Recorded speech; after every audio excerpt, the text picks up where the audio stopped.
What is going on, everybody? It is your boy, it's your host, McFarline. I am currently here with Club Pizza, also known as Club Oro, coming fresh off their release of their song Fudge. Make sure you go stream Oh, that out on all platforms right now. How is everybody doing over there? we're good. Yeah, I'm really hungry actually listen, because of this pizza. I'm sorry that you're being forced to look at my delicious meal from earlier, which is a penne alla vodka pizza and a plain Look, cheese slice. my vodka. It's for alcoholics. It's 4 hours. I Jesus. was I was very drunk afterwards, okay? I was riding my bike and I just couldn't go straight. You are, sir. I got pulled over by the cops and they were like, "Sir, is everything okay?" I was just like, just a couple slices of pizza. Mamma mia. Okay, I don't know where I'm going. What's So what's the ABV on one of those slices, do you think?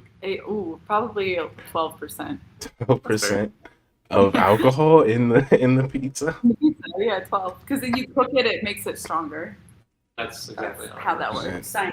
From a cook. That's Yeah. completely accurate, everybody in chat. Don't fact check that. Don't think about You it don't any need. further. That's 100% correct. Look, if So Club Oro is anything, it's chemistry. Okay, we have it here. We have it in the oven. We have it with you. Club Club Oro, Club Pizza, Club Chemistry. Okay, that's the band right there. That's We everything got you need to know about Club Oro as a whole. So I wanted to ask you guys, how is the song Fudge being received? How is dropping that, and how are people liking that? Hmm. Who wants to answer that? I think it's good. I don't know. It's only been out for a few days, Yeah. so you know, I look at the numbers Hmm. sometimes. I think it's good.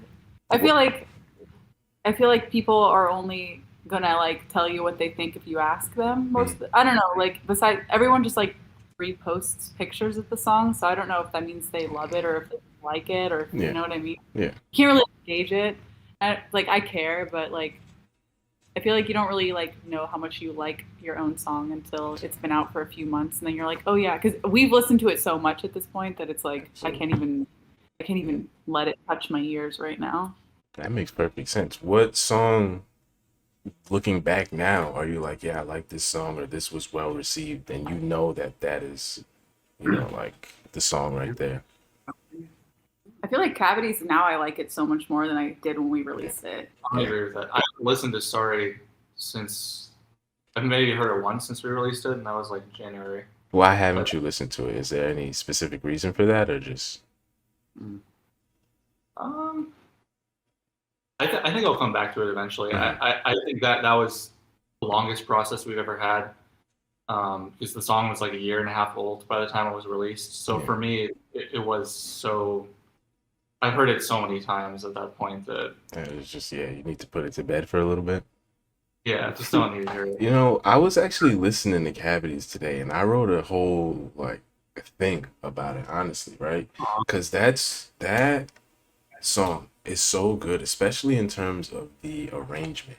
And you got this crazy, is it an 808 on there at a certain portion of the song? I wish I could remember more of the melody to recreate it for you, but there's just this low end sound that you have on there that just adds just this, it just goes to my soul and I love it. And then you have the breakdown with that little pocket right there, and then you just swing everything up amazingly on Cavities. Like, I was sitting this morning outside, just doing my prep, listening to that song, just really amazed. And I listened to every song twice, so I was amazed by Cavity twice.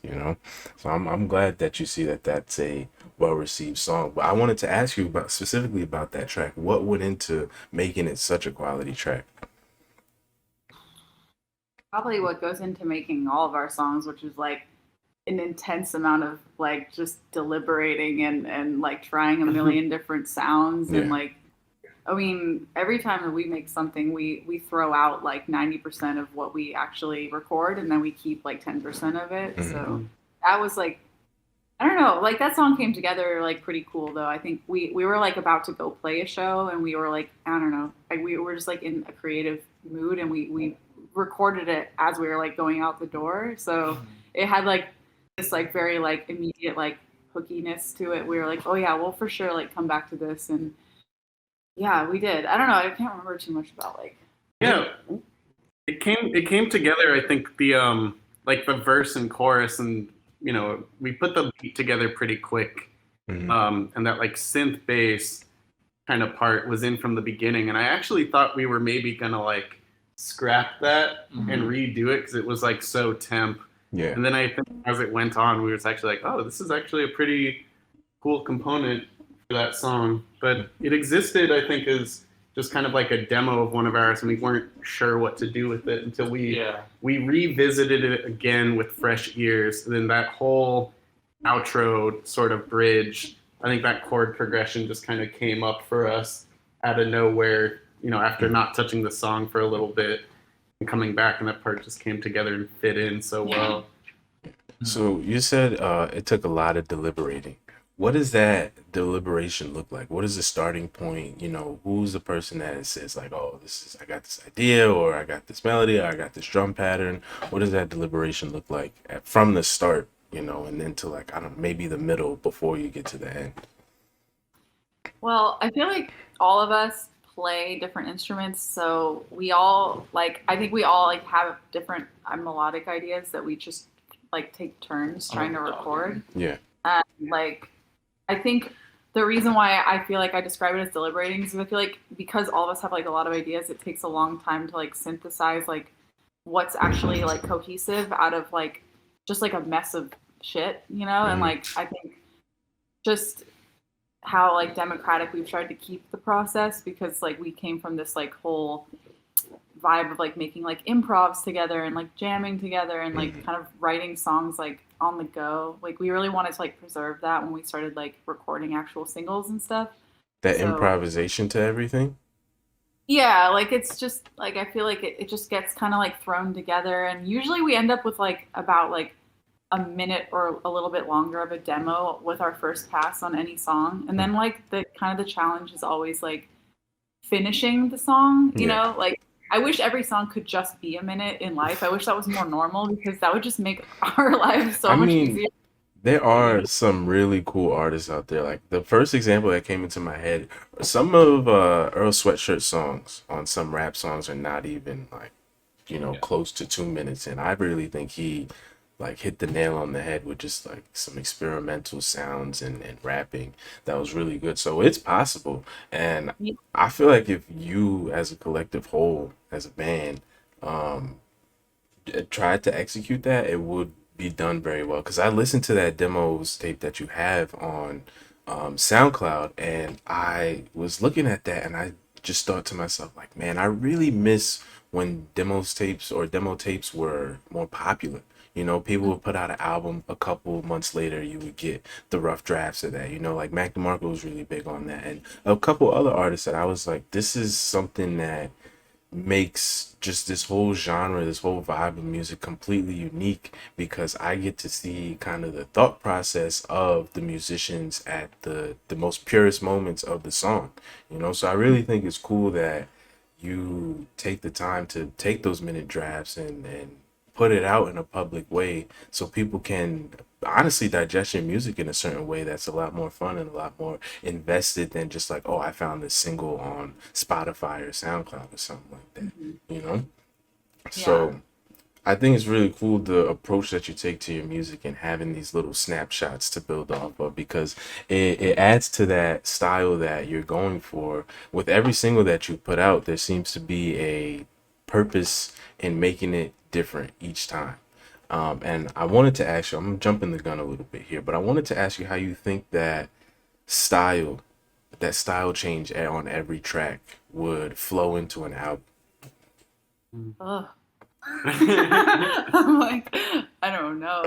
I think what you said about Earl was cool, because I do think that some rap songs was so good because there were the singles that were from what I remember kind of regular length, and then there were more interlude type tracks that were shorter.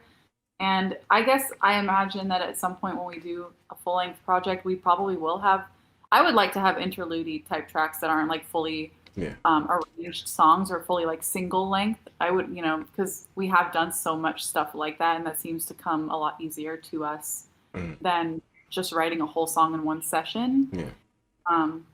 But I feel like there's the challenge of writing a full song is also like something that we are really trying to overcome. I guess not overcome because it's not like a challenge that is like bad, but it's like it's always a little bit different every time, and I feel like that's why the genre seems to change every time we put out a song. It's like it's just like a different means of exploring style and how to like communicate an idea, and there's just so many ways to do that. I feel like if you limit yourself to one genre or like palette of sounds, like you really kind of like undermine your ability to like communicate complex ideas, or not even complex ideas, but just like whatever's in your imagination, Yeah. you know? Yeah, I see what you're saying. So Slice. You know, what genre is that? It's fusion. it's a fusion of many different things. So with that, what you were just saying, who handles what in terms of like singing and songwriting? Who handles, drum patterns? Who's handling melodies and things like that? Let's go in a circle. Go in a circle. Start with Aiden.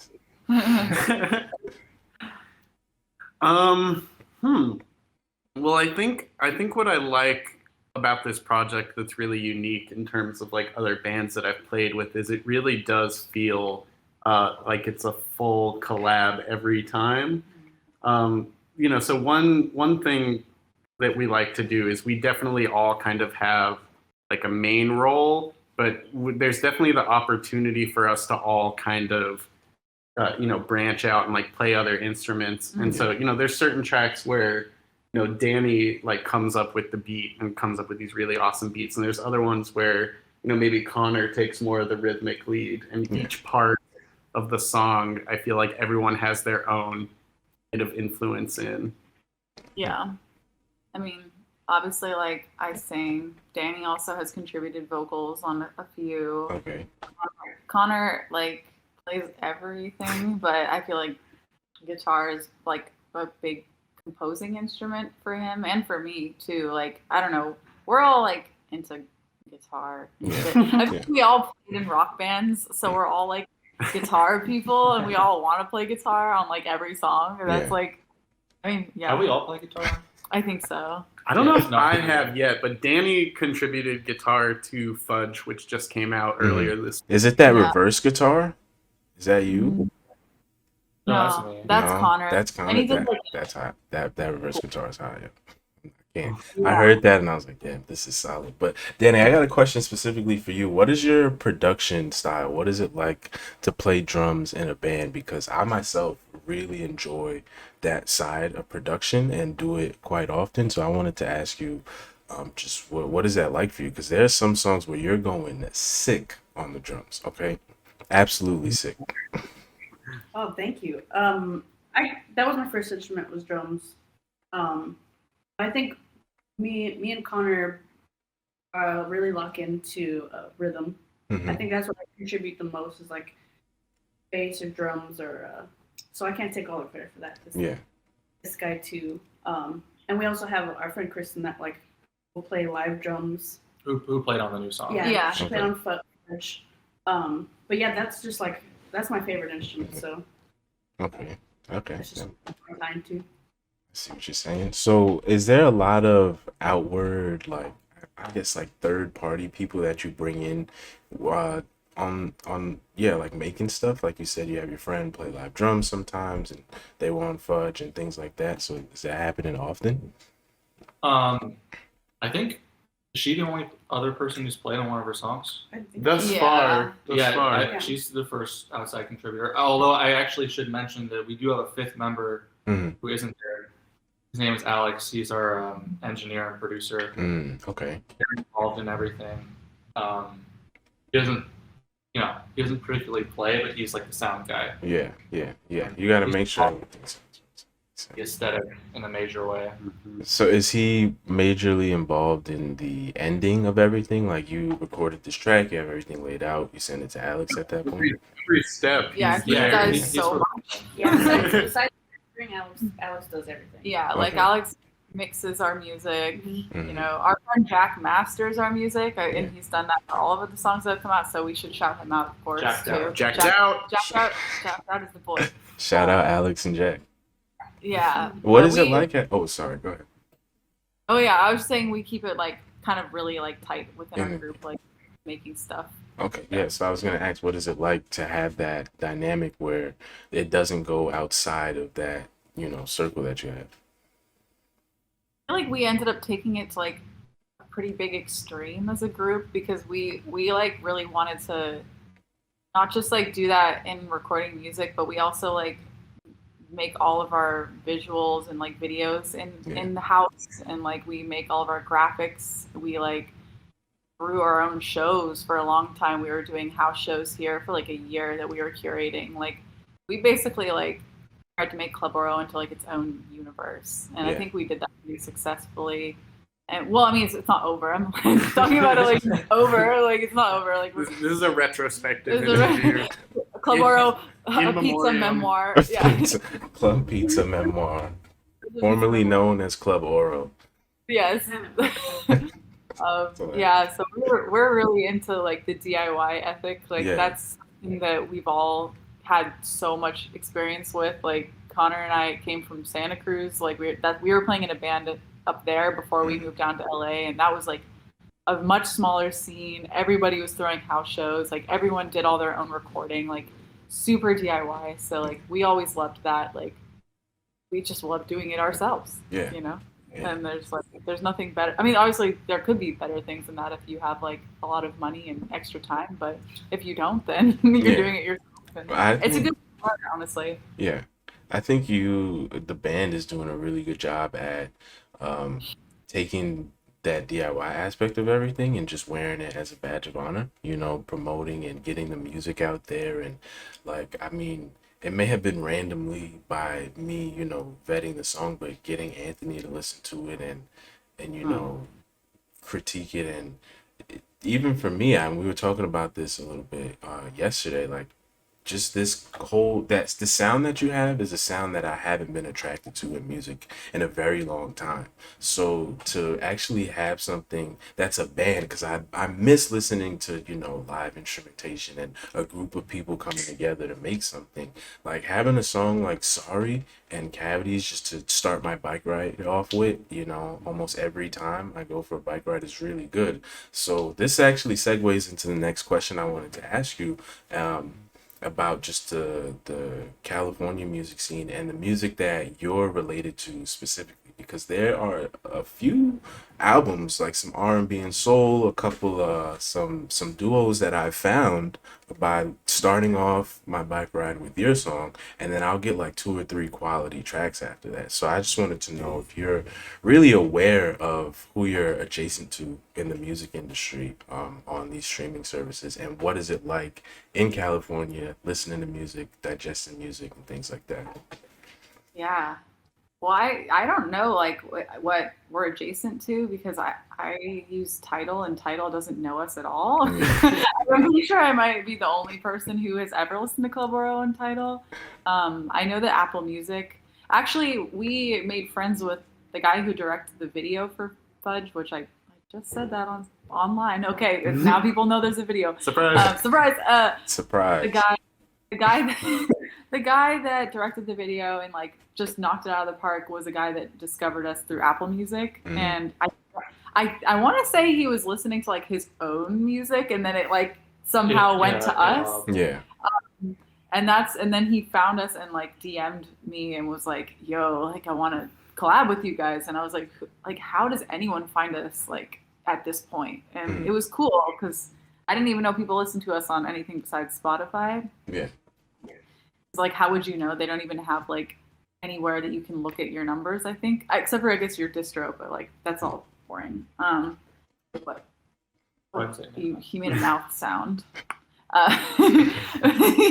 But yeah, adjacent, like I don't know, we're fans of a lot of LA bands. It's hard to compare us, and it's hard to like know what we sound like. Yeah. I'm curious to know what played after us. Yeah. Okay, I got you. Let me pull up mine. There was this one standout album that I actually ended up listening to right after called the Shinobi Ghost. That's the name of the group. And it was kind of like this jazz, R&B, and soul thing. Cool. And I think this album is called Lips, if I'm saying that correct. It's a 34-minute album, and it just had a lot of good singing and instrumentation on it. I got this other song by Manchan called Ocho that was really enjoyable as well, and there's another kind of R&B and soul type cut. Um, and I believe that song was from somebody on stream. So those were the only two that I have saved, but you actually know there was another one, Blue Comet, which is by Scout, called off of the Reflect EP. This is contemporary R&B. That was actually like this was super solid. It was the first song that I found, and it was the first song that I was like, wow, like every time I put on Club Oro, there's always something good that follows it up, which is, in my opinion, a very good look for your music as a whole, you know, because it's a great way to mix it up and find something new. And I guess at the current state that I'm in with music, I am looking for more people who are in that DIY space, who are in that independent area and trying to create something and push the bounds. A lot of stuff that I've been listening to lately, I just feel like people aren't taking enough risk, you know? People aren't trying to be like weird or trying to make something that at least stands out. And one song that I'm just thoroughly impressed with, to the point where I was having trouble actually writing questions for it by you guys. It's called, forgive me if I pronounce this wrong, Lean, L-E. Oh, Yes, That's there we go. last name. That's your Lane. last name? Oh, that's actually really cool. And that's such a great song. And Oh. so I wanted to ask you, Cassandra, why did you decide to use those melodic flows? Why did you decide to rap on that song? Because first off, you know how to spit, okay? You got some bars, and then Oh. the the moment where you start, how did you, as a whole, did you find that pocket where you can start those melodic flows? Because you could clearly tell that took a lot of just synergy. You had to be on the same page to make that happen. So, yeah, I Yes. just want to know because it's really tough to have moments like that on tracks and not have them be shitty, honestly. Totally. No, especially coming from me. I'm not a rapper at all. And I don't even think when we Listen, went into you could have fooled me. I'm not gonna lie to you. I was like, yo, this is hot. like if you like listen, like at the time that we made that song, we had just become friends with Danny. We had booked her band, Ghetto Garden, for a show here at the house.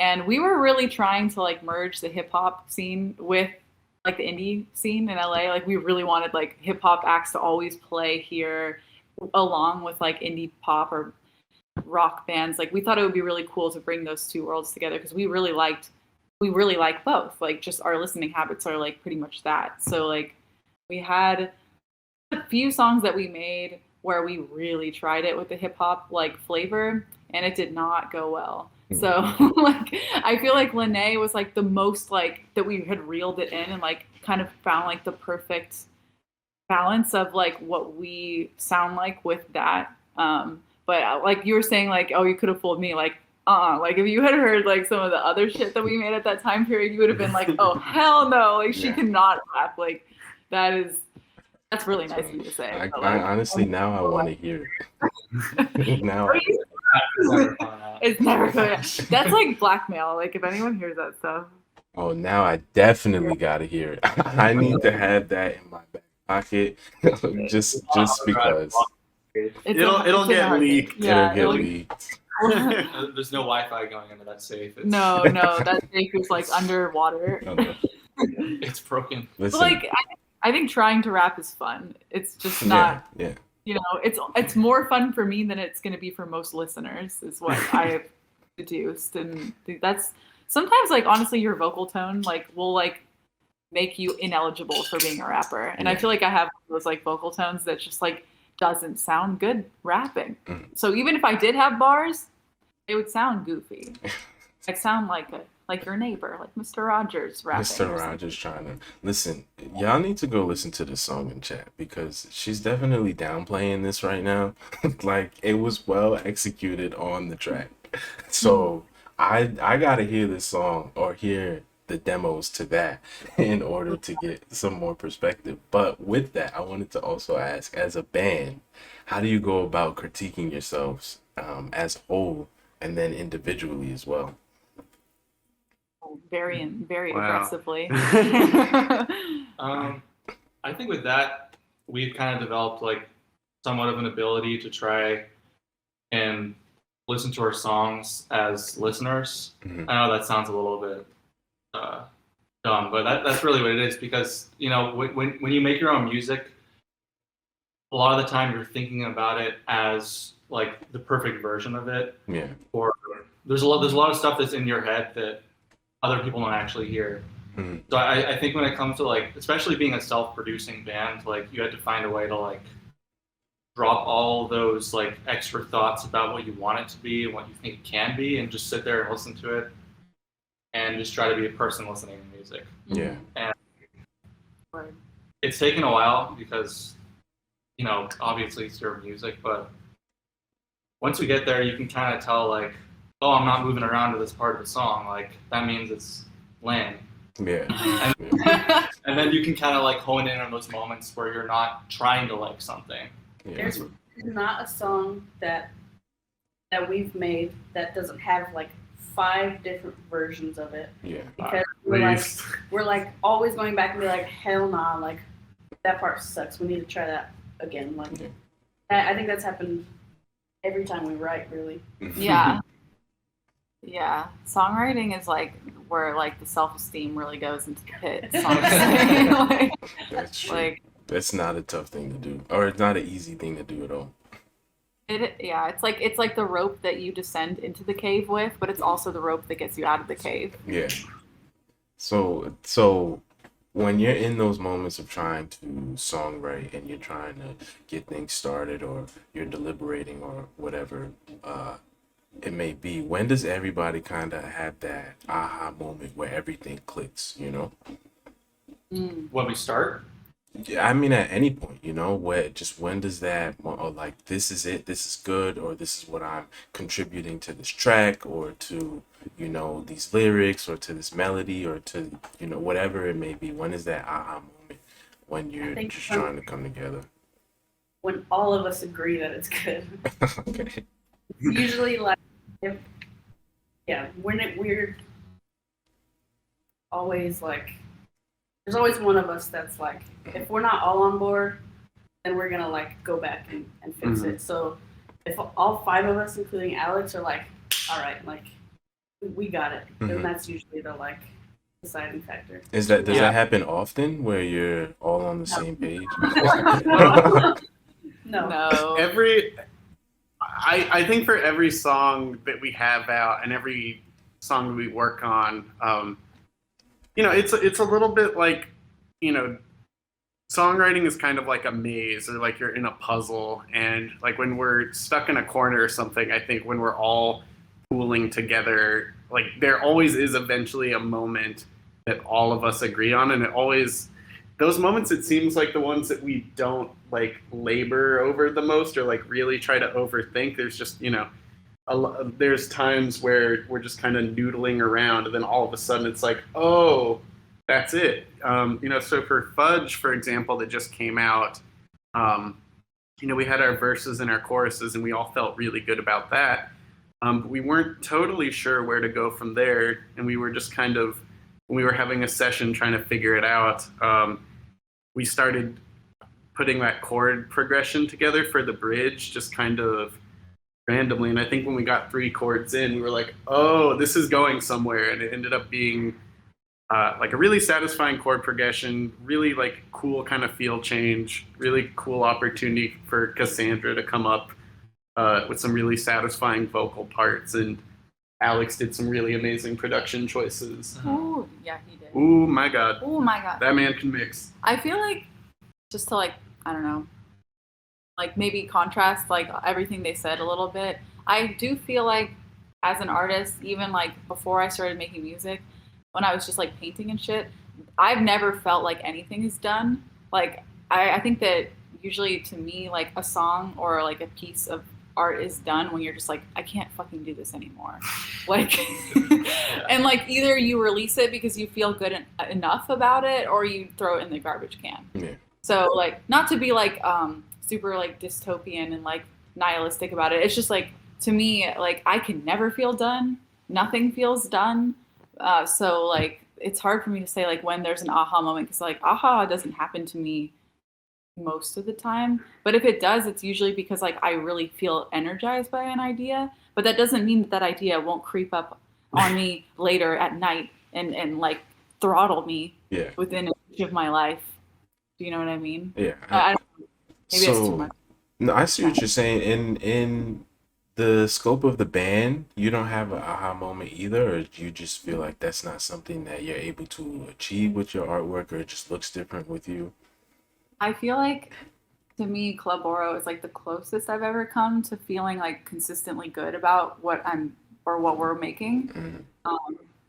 And that's, I think, as much as I can ask for, because yeah, I feel like part of the reason why I even started making art to begin with is because like nothing else in life felt like very satisfying. Like it always felt kind of like I was like okay with stuff. Like I like doing other shit, but this is the only thing that like feels like I'm getting it out. Mhm. So yeah, but like when you get it out, it also just comes right back in. So it's kind of this like forever cycle of like production and consumption and production and it's kind of like a digestive tract. So how long has Club Oro been a band? Because you all seem pretty comfortable with how you go about expressing and digesting each idea that you put out. Like almost 3 years, over 3 years. It depends what you mean started, because we started playing shows, I think. What was it, 2 years? 2.5 years ago? Yeah. In 2 months, 2 months from now, it'll be 3 years since our first show and first song that we put out. Yeah. And so is that what y'all consider the start of Club Oro, when you all first played together? No. Well, it's a convenient date Yeah. to put on it, because this project definitely went through a bunch of stages before Yeah. we were at that point. Yeah. Like we all knew each other at varying like points before that. Like Aiden and I worked in a recording studio. That's where we met, and we were like using the studio after hours to like jam and make and record random shit with our friend Alex. Connor and I have known each other since birth. Because we're brother and sister. And Danny, like we said, we met her when we booked her band for our like second or third show. I don't even remember. It was pretty early. Yeah, it was early. But yeah, that's the journey. That's a solid, honest to God, solid journey. So, as a band, right? You all bring different things to the table. You are providing people with the different sounds when you put out your music. So you feel like it is hard for you as a band, or do you feel like it will ever be hard for you as a band to be taken seriously when trying other genres or trying to blend other genres into your sound? Oh man, I feel like, I don't know. Do you want to answer that? So something I find pretty interesting is I don't know how often it's like a conscious kind of decision to like integrate elements of a different style. Like I don't think it is at all. Yeah, I don't think, we sit down and, dust our pants off. And we're like, okay, we're going to try, to pull in elements of this. Like, I think it's always really organic, and it's just depending on the mood that we're in at the time, we all listen to so much different music and come from the different kind of backgrounds that it makes its way in without being like kind of an intentional, like, okay, we're going to put on the soul music hat, or, we're going to put on like the R&B hat, or it just kind of happens. Mm-hmm. That's true. I feel like, people ask us about genre stuff all the time, and I'm always like, bro, I don't know, because like, I think if you're listening to everything, then you're just like, our dog is like drinking so much right now. Very thirsty. He's so thirsty. I don't know. I feel like you take in so much nowadays because like of how music is consumed. Like I feel like I'm on streaming services like every day, just listening to everything, like just based off of like what's out, and like I'm always curious to hear new music. And but also like our producer Alex like makes us listen to a bunch of old music too, so it's like we kind of get everything. And like I grew up listening to like rock music with my parents and stuff. Like it's just everything at this point, man. Like, and I think a lot of people have been saying that in the media, is like how much this genre thing feels like passe, or like kind of just like a tired subject, and we should find a way to like transform that conversation. But it's still kind of in like a weird place. Like, how do we find music if we don't categorize it? Yeah. You know?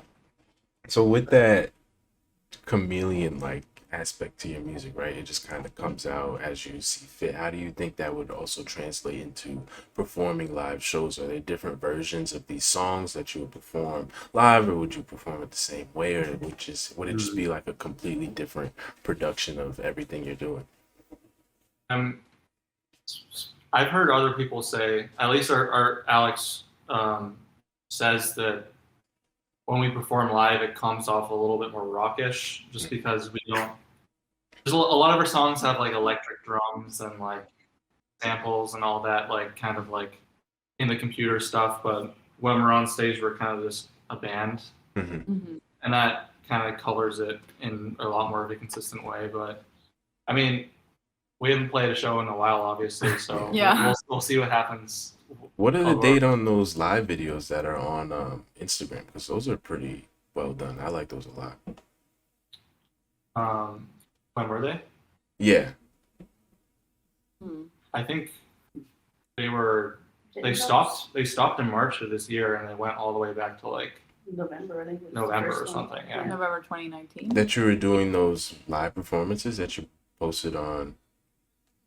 That's actually a really long time to do those. Yeah, we were doing them like every 3 weeks or every 4 weeks or so. Like we just, it just became a thing. That was like not even a planned part of life, but they seem so well put together and like really well done. I really enjoyed. Do you miss doing that at all? Yeah. I think those really big on songwriting. Yeah, it just took on another form, because I feel like now what we really want to do is like have a full length project, or at least like an EP, and like it feels like that's the thing that has been kind of like bubbling underneath all the improvs, is like, when is this going to become full length, you know? And like I don't know, like the improvs will always be like on the table. Like we tried to do some during quarantine, and it was fun, you know.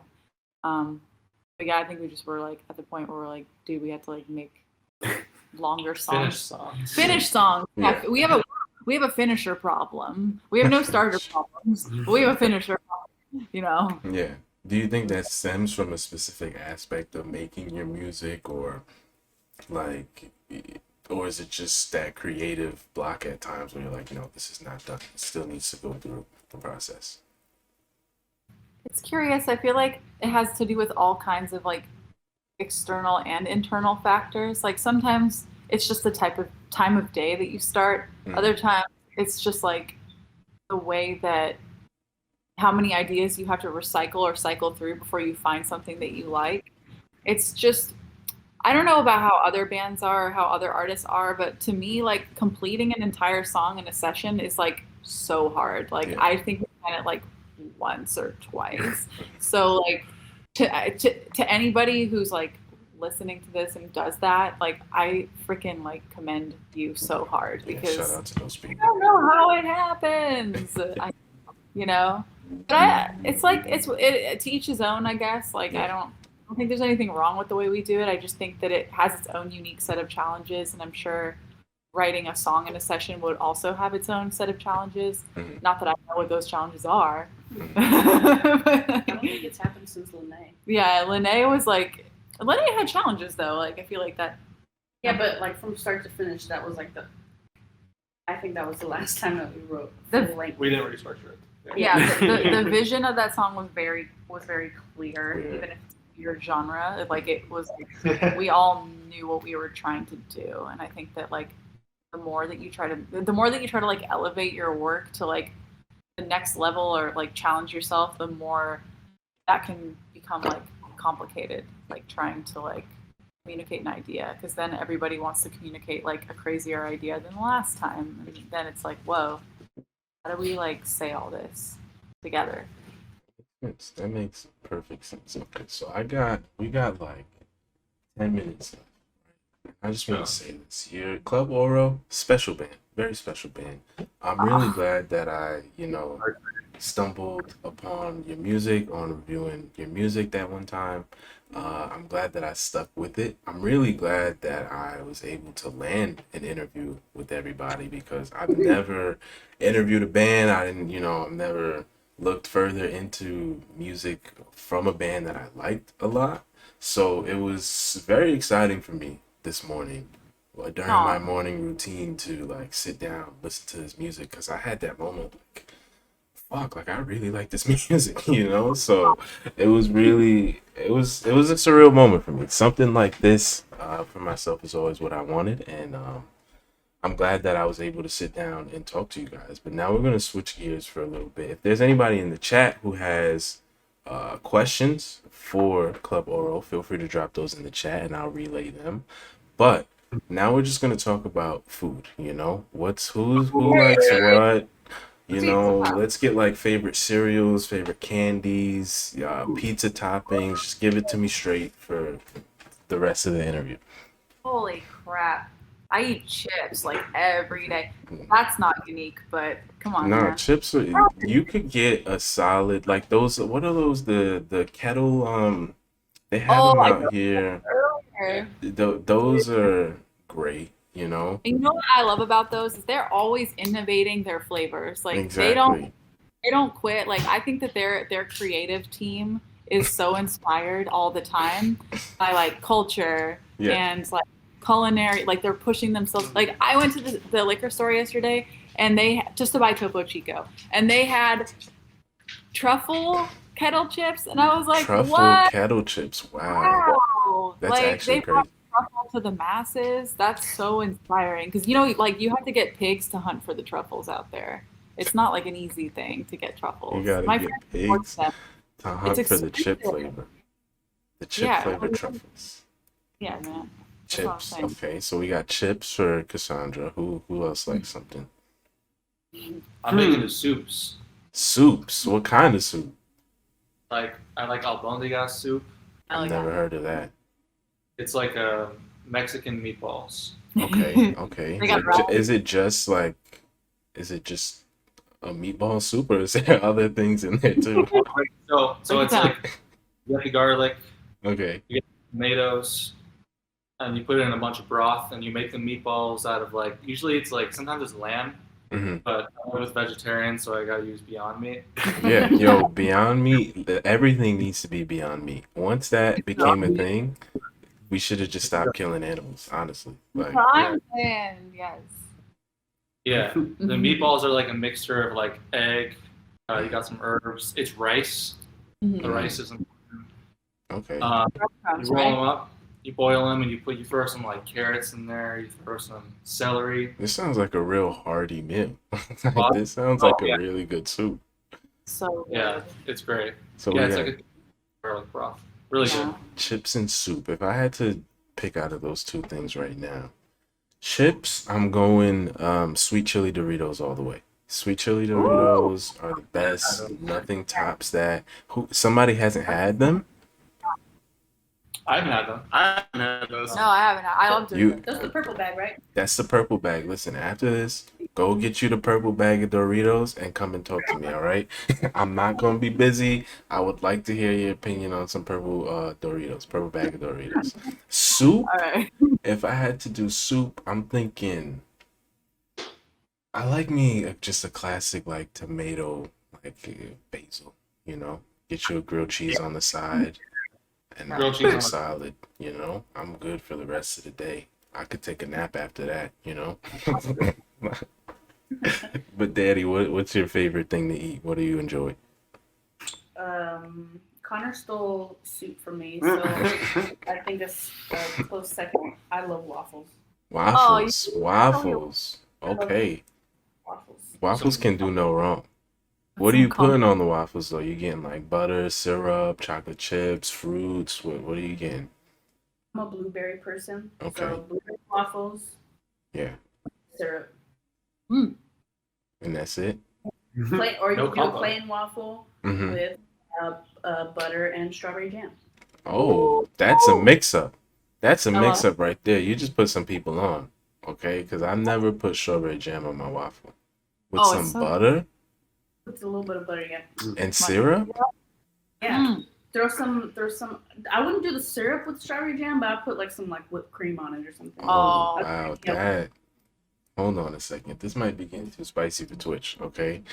We got waffles with strawberry jam and whipped cream. That sounds amazing. Nah. Next time I go to the diner, that's what's happening right there. You haven't even asked about like stoner meals yet. You're just asking about About like normal. Listen, I could get into a stoner man. Hey, Aiden, I'm gonna talk about tell, that. Yeah. tell me your favorite food, and then I'm gonna. While you're telling me your favorite food, I'm gonna try to think up my best stoner meal. More Serenity, please help me with this if you can. That's somebody in chat. Well, it's funny because I feel like everything that I'm gonna talk about is kind of stoner food to begin with. But Yeah. one thing about, I don't know, LA has every kind of food that you can think of, and it exists in two versions. There's like the super high class, like reclaimed wood in the restaurant, like gentrified version of that, and then there's like the most legit, like authentic version of something that you can get. Yeah. So lately, I got put on to this place near my house called Birria and Pozole to go, which they opened up during COVID, and they've been doing super, super well.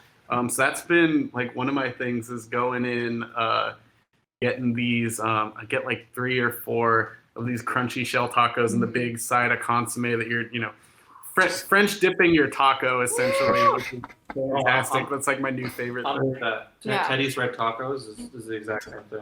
They give you the little soup. Yeah, if and you're you gonna get come to California, just do it for the Mexican food, if nothing else. Mhm. That's So- just facts. Okay. LA, if you're watching, go support Birria and Pozole to go. They are the best. I do really want to come to California this summer, so I'll keep y'all posted on that because this food sounds absolutely amazing. And for me, in stoner meals, right? I'm the type of person that you give me supplies, I'm gonna make something happen. You got bread, sauce, cheese, whatever. I'm gonna get you a meal. And I'm having such trouble thinking of the most stoner thing I possibly have made. You know what? Last night I was in the kitchen buttering up some bagels because I was just that hungry. Like I just ate a straight toasted bagel with butter, which isn't revolutionary, but it gets the job done. I love that combo. What kind of bagel? Plain bagel. I'm not very adventurous. Unless I also like no, plain bagel. Cinnamon raisin bagels not bad. They're not bad, but plain Like thinking about bagels. seeds, and he was like, "No, I don't fuck with some of these seeds." And pro tip for all my people out there: peanut butter on a spoon. There you go, straight out of the jar. Okay. Absolutely. Crunchy or Smooth. I'm going smooth, but like if I gotta eat crunchy, I'll eat crunchy. But I'm picking up the smooth. Yeah, that's like Tony Soprano style. He just eats it out of the jar like that. Especially when it's only my jar of peanut butter, and I know nobody else is touching this. Like, no, I'm not eating this on bread. What? I gotta put peanut butter on the bread? No, it's too many extra steps. Just give me a spoon, give me the jar. I'm solid. what about peanut butter on a burger? Oh, We just took a left turn. That's like that episode of SpongeBob when they put the jelly on the Krabby Patties. those I are didn't pretty make that up. patties. That's a real thing. That's a burger with peanut butter. Also, About that. talk It's about Elvis thing, stoners, dude. That guy, Talk about stoners. This guy putting peanut butter on his freaking burger. That's dude, hilarious. that guy had like 12 types of heart disease too. Oh, that's No, crazy. I mean, like, no shade to Elvis, he's amazing. Oh, listen, Club Oro, I won't take up much more of your time. Thank you so much for being here and taking the time to talk to me. It's been great. Y'all have been hilarious. I definitely will keep you posted on my trip this summer to California. Is there anything else that you want the fans or the people to know before you head out? I guess. Listen to your eyes Black peeled Midi. for The Fudge video. Yeah, keep your eyes peeled for the Fudge video Okay. and buy tickets to see Black Midi in your city. Black Midi. They're the Yeah, best shout band out of all Black Midi. They are really good. Black Midi's hot at putting out some hot stuff, man. Putting I out mean, some really solid. I'm not well versed in their things, but the singles that I have heard, actually, no, that last album, Anthony played it on like New Music Friday like 2 weeks ago. yeah, I really enjoyed it. It got some things are just like really weird out there ideas, but they're a lot of fun to listen to, yeah. and watch come together. But with that, we're all set. We're all done. I appreciate you guys for this. It's been amazing. Thank you.